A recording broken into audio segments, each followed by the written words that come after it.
In Davao City, President Rodrigo Duterte said Senator De Lima has to face her cases before the court. The president is convinced that the government has strong cases against De Lima. More details from Sweden Velado. President Rodrigo Duterte is confident that criminal cases filed by the Department of Justice against Senator Leila De Lima are strong enough to prove her involvement in the illegal drug trade inside the New Bilibid prison during her term as Justice Secretary. Sila nag-deny. Lahat tinuturo siya. 3 separate cases in violation of Republic Act 9165 or Dangerous Drug Act Section 5 were filed against the lawmaker at the Muntinlupa Regional Trial Court.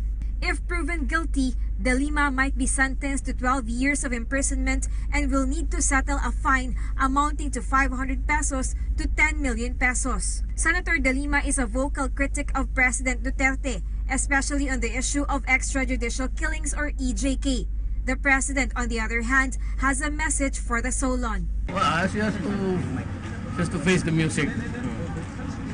Actually, ilang testigos yun at took months to develop the case. Alam naman ng Pilipino yan. Meanwhile, President Duterte commented again on the allegations of Senator Antonio Trillanes IV that he is keeping 2 billion pesos in his bank account. He challenged Trillanes to prove all his accusations first instead of making unnecessary noise. The problem with Trillanes is bugok, torpe. He gives out a statement, a rehash of the last elections issues, and he wants to react. Ako, nabuksan ko yung bangko. Ano ako, utosan niya?